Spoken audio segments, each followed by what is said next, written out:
Could this minimize the impact of the U.S. with chips should China decide to isolate Taiwan or China decide to take Taiwan? Well, it's a very interesting point. It's a great question, actually.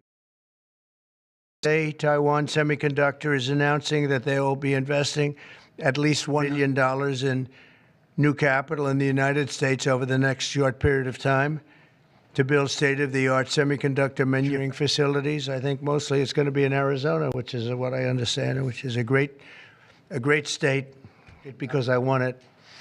But I won most of them, actually. But we won it, and we won it big. The most powerful chips in the world will be made right here in America, and it'll be a big percentage of chips made by his company. But as you know, they're based mostly in Taiwan, and they're far and away the biggest. There's nobody even close. This $100 billion in new investment will go into building 5 cutting-edge fabrication facilities in the great state that we just discussed, Arizona, and will create thousands of jobs, many thousands of jobs, and they're high-paying jobs. In total, today's announcement brings Taiwan Semiconductor investments to about $65 billion they've started already.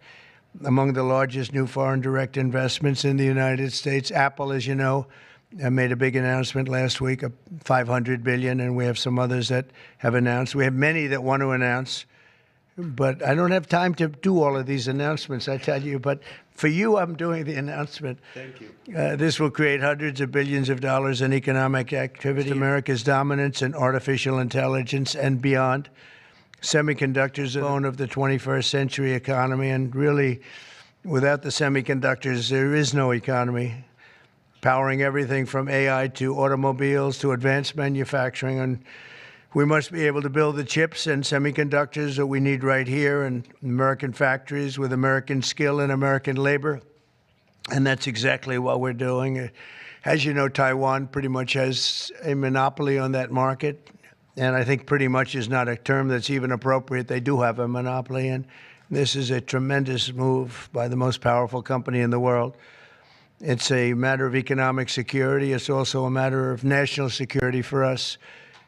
And at the same time, Mr. Wei will be able to diversify and have his a tremendous presence in another place, and a very safe place. And I want to thank Taiwan Semiconductor for doing the announcement. Honda announced they're coming to Indiana because of the tariffs. Once again, That's right. Additional jobs in manufacturing. You want to comment on that as well? Well, Honda's coming, and I told you about Apple, that they're going to be starting to build massively here, $500 billion. And we have many other companies going to be announced, but we had many that have already. And now it's going to be great. It's looking really strong.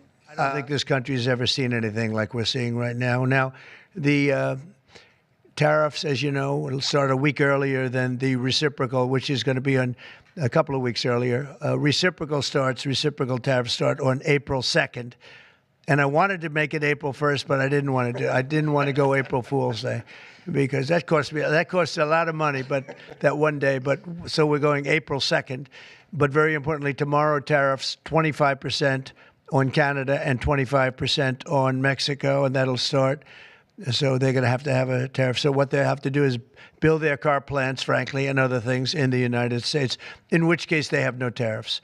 In other words, you build, and this is exactly what Mr. Wei is doing, by building here. Otherwise, they'll build, if they did them in Taiwan to send them here, they'll have 25% or 30% or 50% or whatever the number may be someday.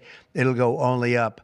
But by doing it here, he has no tariff, so he's way ahead of the game. And I would just say this to people in Canada or Mexico: if they're going to build car plants, the people that are doing them are much better off building here, because we have the market. We're the market where they sell the most. And so I think it's going to be very exciting for the automobile companies, very exciting for, as an example, North Carolina, they had the great, I used to go there to buy furniture for hotels, and it's been wiped out. That business all went to other countries.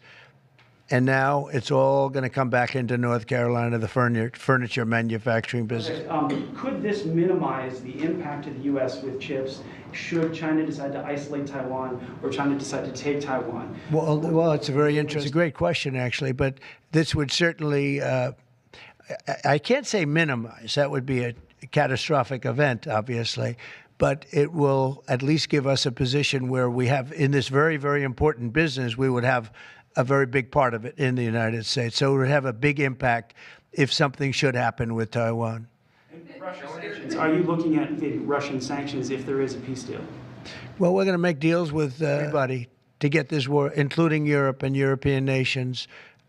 And they've acted very well. You know, they're good people. I know most of them are friends of mine, the heads of state, the heads of the various countries, prime ministers from the different. I got four prime ministers and five presidents called me over the last 2 days, and they want to work it out. They want it worked out. And I think they're also, you know, they're talking money, but the money is less important than the deaths. We're talking thousands of young people a week. And people would say, why do I care about Ukraine, young people? Why do I care about, and not all young, but they're pretty young. You know, Ukraine is running a little bit low, and they're getting older. They're recruiting older people. It's a very, very sad thing that's happening over there, and we want to get it finished. We want to stop the death.